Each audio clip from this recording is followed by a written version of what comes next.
অসমত আজিৰ পৰা নগৰ অঞ্চলত স্বচ্ছতা হি সেৱা এই কাৰ্যসূচী শুভাৰম্ভ হৈছে। আজি ভাৰতৰ মাননীয় প্ৰধানমন্ত্ৰী নৰেন্দ্ৰ মোদী ডাঙৰীয়াৰ জন্মদিন 17 ছেপ্টেম্বৰৰ পৰা আৰম্ভ হোৱা এই কাৰ্যসূচী ৰাষ্ট্ৰপিতা মহাত্মা গান্ধীৰ জন্মদিন 2 অক্টোবৰলৈ চলিব। বিশেষভাৱে স্বচ্ছতাৰ ওপৰত গুৰুত্ব দিয়া হ'ব, বৃক্ষৰোপণৰ ওপৰত গুৰুত্ব দিয়া হ'ব আৰু লগতে সফাই কৰ্মচাৰীসকলৰ হেল্থ কেম্প, তেখেতসকলৰ স্বাস্থ্যৰ সম্পৰ্কীয় পৰীক্ষা তাৰ ওপৰত গুৰুত্ব দিয়া হ'ব। মই ভাবোঁ ৰাইজে সহযোগ কৰাৰ প্ৰয়োজন আছে। প্ৰকৃতিয়ে দিয়া সম্পদ যেন বিনষ্ট হৈ নাযায়, আহিব লগা প্ৰজন্মক এই সম্পদ যেনেকৈ আমি পাইছিলোঁ তেনেকৈ আমি গোটাই দিব পাৰোঁ, তাৰ চেষ্টা আমি সকলোৱে কৰিব লাগে।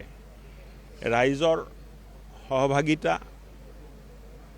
এই কাৰ্যক্ৰমত প্ৰয়োজনীয় হ'ব। ৰাইজৰ সহযোগিতাৰ অবিহনে এই কাৰ্যক্ৰমবোৰ অকল মিটিং আকাৰে থাকি যাব। মই সকলো অসমবাসী ৰাইজক আহ্বান জনাব খুজিছোঁ যে আহক, এক সেউজ অসম, স্বচ্ছ অসম, বিকশিত অসম, সুৰক্ষিত অসম গঢ়িবলৈ আমি একলগ হৈ ওলাই আহোঁ আৰু এই কাৰ্যসূচীবোৰত আমি অংশগ্ৰহণ কৰোঁ।